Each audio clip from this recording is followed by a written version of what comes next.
Very good morning, नमस्कार सभी को। आज का वीडियो आप सभी के लिए बहुत बहुत महत्वपूर्ण होने वाला है।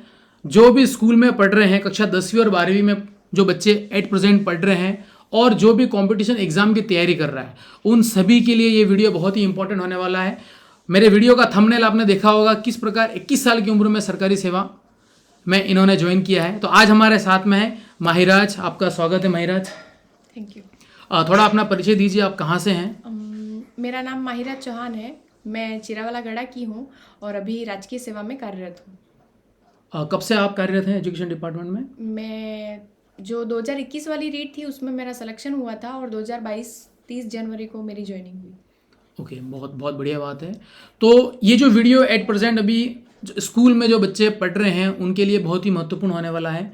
तो मैं आपके माध्यम से उन बच्चों तक एक संदेश देना चाहता हूँ, क्योंकि कक्षा 10वीं और 12वीं में, जहाँ तक मैंने सुना आपने भी गार्गी पुरस्कार अचीव किया था, तो जो बच्चे पढ़ रहे हैं उनको आप क्या संदेश देना चाहेंगे कि उनको क्या करना चाहिए? मेरे हिसाब से उनको एक तो कंटिन्यूटी रखनी चाहिए अपनी पढ़ाई में और एक टारगेट सेट होना चाहिए। जब तक कोई टारगेट सेट नहीं होगा तब तक बच्चा कुछ नहीं कर पाएगा। ओके, आपने कक्षा 10वीं में 82% अचीव किए थे जी। उसके लिए आपने कितनी मेहनत करी थी? वही गोल कोई सा भी हो, हमारी मेहनत तो कम से कम डेली 6 से 7 घंटे मांगते ही हैं। चाहे वो जॉब हो या चाहे वो 10th या 12th हो, जब तक हम 6 से 7 घंटे रेगुलर नहीं करेंगे तब तक हम कोई भी गोल अचीव नहीं कर पाएंगे। ओके, ठीक है। कहाँ से आपने 10th और 12th पास करी? 10th मैंने राजस्थान विद्या विहार माध्यमिक विद्यालय गनोड़ा से उत्तीर्ण किए और 12th मैंने राजकीय श्री एकलिंगनाथ वरिष्ठ उपाध्याय संस्कृत विद्यालय गनोड़ा से उत्तीर्ण किए। यानी संस्कृत विषय आपका रहा है? हाँ, 11th-12th मेरा संस्कृत विषय रहा है। केवल संस्कृत या और भी कोई विषय था आपका? मेरा ऑप्शनल सब्जेक्ट था व्याकरण और बायो। बायो और व्याकरण और संस्कृत? हाँ, और संस्कृत। ये कॉम्बिनेशन होता है क्या संस्कृत हाँ, स्कूल में? ये संस्कृत स्कूल में होता है। ओके, ठीक है। 12वीं में कितने परसेंटेज अचीव किए आपने? 12वीं में मैंने 87% अचीव किए थे। ओके, और गार्गी पुरस्कार भी आपको प्राप्त हुआ है? ठीक, हाँ। कितने घंटे आप पढ़ाई करते थे? 6 से 7 घंटे 10th में भी की थी और 6 से 7 घंटे मैंने 12th में भी की थी। ओके, स्कूल टाइमिंग के अलावा। ठीक है। तो घर पे उस दौरान आपका माहौल था पढ़ने का, या फिर आप संघर्ष किया करते थे? नहीं, माहौल तो कभी भी नहीं रहता। माहौल तो हमें हमेशा बनाना पड़ता है। संघर्ष तो रहा लाइफ में। ओके, तो 12वीं के बाद आपने क्या किया? 12वीं के बाद मैंने फर्स्ट एसटीसी का एग्ज़ाम दिया, उसमें मेरा क्लियर हो गया। मैंने निम्बार कॉलेज से एसटीसी की और फिर उसके बाद मैंने घर पे बैठकर रीट की प्रिपरेशन की थी। आपने कोचिंग ज्वाइन नहीं करी?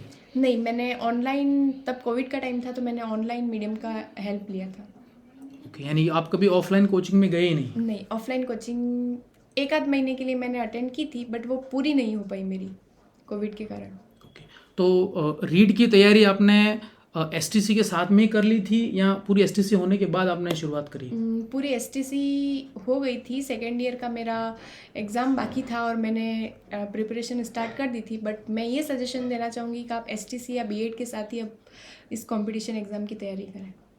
एसटीसी के साथ में अगर कोई बच्चा अभी 10वीं क्लास के अंदर पढ़ रहा है या 12वीं के अंदर पढ़ रहा है, तो क्या उसको अभी सिर्फ 10वीं और 12वीं के ऊपर फोकस करना चाहिए, या फिर वो अभी से जो लक्ष्य अगर वो बनाना चाह रहा है तो वो उसकी भी तैयारी उसको साथ में कर लेनी चाहिए, या केवल अभी सिर्फ और सिर्फ स्कूलिंग की जो पढ़ाई है उसी पे ध्यान देना चाहिए? आप क्या कहना चाहेंगे? टीचर से लेकर के सिविल सर्विसेज तक यही देखा गया है कि जो भी 10th और 12th का कोर्स रहा है वो कहीं ना कहीं हमारे कंपटीशन एग्ज़ाम में हेल्प करता है। अगर कोई भी बच्चा है 10th और 12th में ही अच्छे से अपनी प्रिपरेशन कर लेता है इसी कोर्स की, तो मेरे हिसाब से वो सिविल सर्विसेज तक जाने के लिए कैपेबल हो सकता है। तो फिर छोटी मोटी जो दूसरे विभाग हैं या दूसरी जॉब हैं वो तो वो आसानी से क्रैक कर लेगा।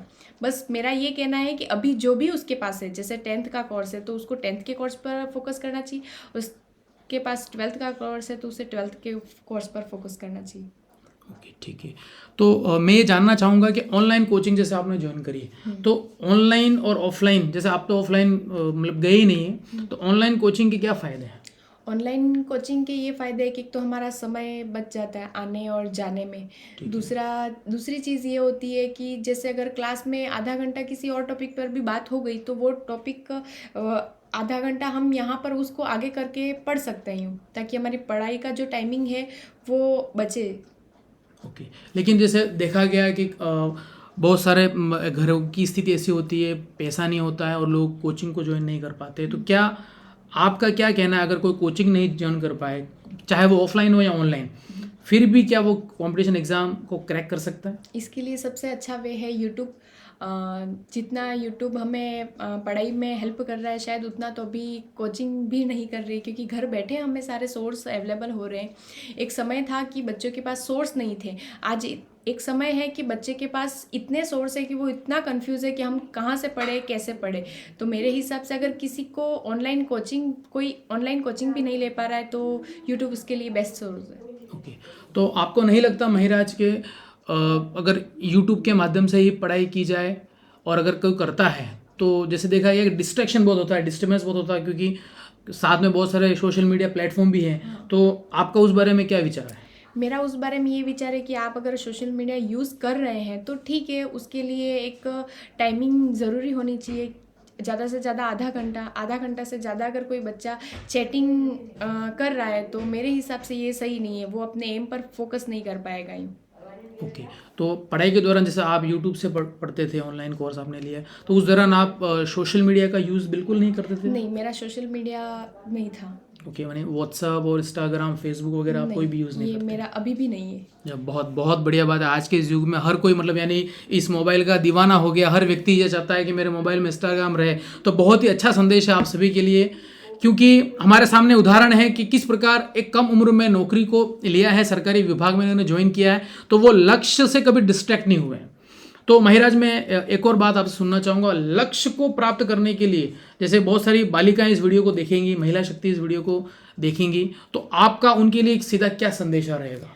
मैं खुद एक लड़की हूँ, तो सबसे पहले मैं एक लड़की के बारे में ही बात करूँगी। ऑल ओवर ये बात तो सबके लिए है, लेकिन सबसे ज़्यादा मैं फोकस लड़कियों के लिए करूँगी कि हाँ, आपकी लाइफ में बहुत सारे स्ट्रगल हैं, बट जब तक आप उन स्ट्रगल को फेस नहीं कर पाएंगी तब तक आप अपनी लाइफ में आगे नहीं बढ़ पाएंगी।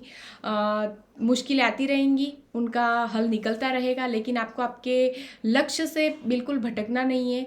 आप अगर निरंतर हैं तो कहीं ना कहीं जाकर के आप सफल होंगे और आपकी सफलता दूसरी लड़कियों के लिए प्रेरणा बन पाएगी। बिल्कुल बिल्कुल सही बात है, क्योंकि आज आपने जो अचीव किया तो आप पूरे समाज के लिए, पूरे परिवार के लिए एक प्रेरणा स्रोत हैं।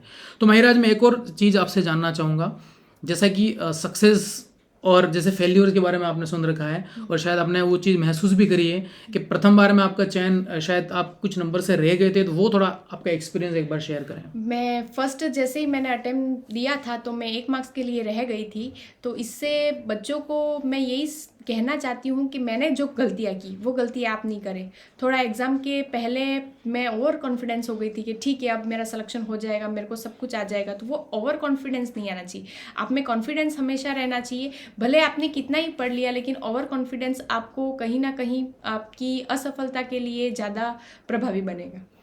तो महिराज, आपने उस समय किस प्रकार अपने इमोशंस को कंट्रोल किया? जैसे कि आपको ये पता चला होगा आप 1 नंबर से रह गए हैं, क्योंकि मैंने भी वो चीज़ सहन की है। 0.74 से मैं भी 2017 रीट में मेरा भी चयन हुआ नहीं था, उसके बाद में परमेश्वर की इच्छा से वो काम हो सका।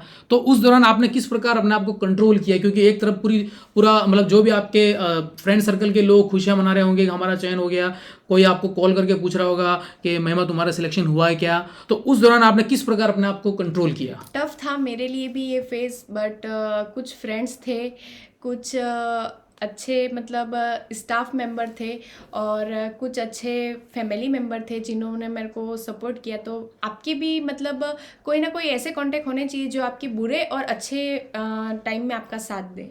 ओके, घर वालों का, परिवार वालों का क्या क्रेडिट रहा है आपकी इस लाइफ में, आप यहाँ तक पहुँचे हैं? सबसे ज़्यादा तो मम्मी और पापा का रहा है, और स्पेशली पापा का ज़्यादा रहा है कि उन्होंने हमेशा से मेरी पढ़ाई के लिए बहुत ही उन्होंने त्याग किया है।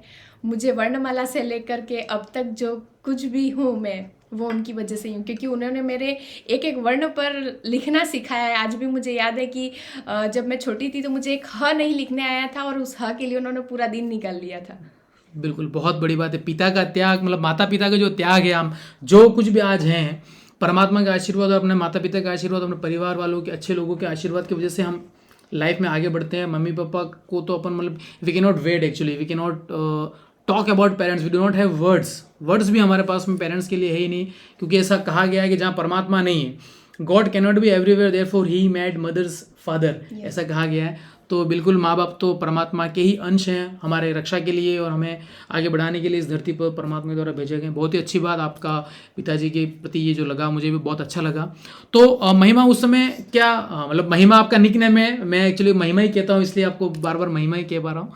तो आपके मन में कभी ऐसा नहीं हुआ कि जैसे कि अब मेरा चयन नहीं हुआ, मैंने इतनी सारी मेहनत करी, भगवान मेरा साथ नहीं दे रहा है, मेरी किस्मत खराब है, इस टाइप के विचार क्या आपने कभी आए क्या आपके मस्तिष्क में? इस टाइप के विचार थोड़े टाइम के लिए आए थे, लेकिन फिर मुझे लगा कि कहीं ना कहीं मेरी मेहनत में ही कमी है। और जब भी आप अनसक्सेस हो रहे हैं तो कहीं आपका किस्मत का दोष नहीं है, आपकी मेहनत में ही कमी है। मेरा तो यही मानना है। अगर आप सच्ची तरीके से और पूरे ईमानदारी से अगर लगन से आप मेहनत कर रहे हैं तो आप जीवन में कभी ना कभी ज़रूर सफल होंगे। हाँ, देरी से ही सही, लेकिन वो परिणाम ज़रूर आएगा। बिल्कुल बिल्कुल, बहुत ही सत्य बात आपने बताई है, क्योंकि बिना संघर्ष के तो कुछ जीवन ही नहीं है। और संघर्ष है तो मतलब यानी कि ये मान के चलिए कि कहीं ना कहीं सफलता है, और परमात्मा हमें वो मेहनत करवाता है। असफलताएं भी आती है तो जहाँ तक मेरा मानना है कि गॉड हमें टेस्ट करता है। क्या लगता है आपको, सही बात है ये? हाँ, ये बात सही है। वो देखना चाहते हैं कि हम जो चीज़ पा रहे हैं क्या हम उसके लिए कैपेबल हैं या नहीं है। जब तक हम उन परीक्षाओं को पास नहीं कर पाते हैं तो तब तक शायद हम कुछ बनने लायक भी नहीं है, मेरा ये मानना है। ओके। तो महिराज में एक और बात, जैसे कि आप 10वीं और 12वीं में थे, क्या उस समय आपने ये लक्ष्य बना लिया था कि आपको एजुकेशन डिपार्टमेंट में जाना है, या मतलब ये ऐसे ही हुआ परिवार वालों के कहने के कारण, या फिर आपने इच्छा से ही एसटीसी करी और आपका चयन हुआ? विभाग तो मैं प्रशासनिक विभाग में जाना चाहती थी, पर मैं ये मानती हूँ कि जब तक आप अपने पैरों पर खड़े नहीं हो जाते तब तक शायद आप बड़ा अचीव कर लेंगे, लेकिन थोड़ा टाइम लगेगा। इसके लिए आपको कुछ छोटा या पहले छोटे मोटे कंपटीशन एग्जाम को क्रैक करना ज़रूरी है। ओके, यानी कि लेकिन अगर जैसे चाहे किसी ने सोचा, अगर बड़ी सोच अगर किसी ने रखी, किसी ने गोल ही बड़ा बना रखा है, तो फिर उनको क्या उस गोल को अचीव नहीं करना चाहिए, या पहले छोटी चीज़ आप क्या कहना चाहेंगे? उसको अचीव करना चाहिए। अगर वो मानता है, खुद पे कॉन्फिडेंस है कि मैं फर्स्ट बार में या मैं लगातार इसी के लिए मेहनत करूँगा तो मेरा सिलेक्शन हो जाएगा, तो मेरा यही मानना है कि उसको अपने बड़े गोल पर फोकस करना चाहिए। ओके, बिल्कुल। तो जो भी अभी यंगस्टर जो गर्ल्स हैं, पर्टिकुलर सिर्फ गर्ल्स को आप क्या मैसेज देना चाहेंगे जॉब के लिए, लाइफ लेसन जो आपने यंग एज में जो ये जॉब अचीव की है, तो सभी स्ट्रगल और सभी चीज़ को फेस करते हुए आप जहाँ तक पहुँचे हैं, तो एक ऐसा मैसेज सिर्फ और सिर्फ महिला शक्ति के लिए अंतिम रूप से आप क्या कहना चाहेंगे? महिला शक्ति के लिए तो सबसे पहले ये कि आपका पढ़ना बहुत ज़रूरी है। अगर आप पढ़े तो पहले तो 2 फैमिली एजुकेटेड होगी और आपकी आने वाली पीढ़ी एजुकेटेड होगी, और एक कहीं ना कहीं आपकी अपनी पहचान होनी ज़रूरी है। मैं ये नहीं कहती हूँ कि आपकी अपनी पहचान नहीं, मतलब आपकी अपनी पहचान से आपका कोई अस्तित्व ही नहीं रहेगा। जब तक आप अपनी पहचान नहीं बनाएंगे तब तक शायद आपको कोई नहीं जानेगा। आपके साथ पिता का जो नाम जुड़ता है कि उसके पिता टीचर हैं तो अच्छी बात है, और आपके साथ पति का नाम जुड़ता है कि उसके पति टीचर हैं तो अच्छी बात है। लेकिन कोई ये कहेगा कि आपकी वाइफ टीचर है तो शायद वो कहने का तरीका और वो एनवायरनमेंट कुछ अलग ही होगा। तो जब तक आप अपनी पहचान नहीं बना लेते शायद तब तक आपको अपने लक्ष्य के प्रति निरंतर होना पड़ेगा। बिल्कुल, बहुत बहुत धन्यवाद महिराज। मैं तो आपके माध्यम से भी मेरे से जो सभी स्टूडेंट्स जो मुझसे जुड़े हुए हैं, मैं उनसे एक ही बात कहना चाहूँगा कि लाइफ में लक्ष्य बना के मेहनत करते रहें, and if you decide your goal and if you give your 100%, if there is consistency, then no one can stop you to reach your goal. तो यही बात मेरी तरफ से रहेगी, और आशा करता हूँ कि शायद ये वीडियो आप सभी को बहुत अच्छा लगेगा जब भी आप इस वीडियो को देखेंगे, और आप हर जगह इसको शेयर करें। और अगर अच्छा लगा हो तो कुछ भी कमेंट आप कमेंट सेक्शन में करें, और अगर आपको सही नहीं लगा हो तो भी आप कमेंट करें, और इसी प्रकार की ये सीरीज़ आप देखते रहें। बहुत बहुत नमस्कार, धन्यवाद, जय हिंद।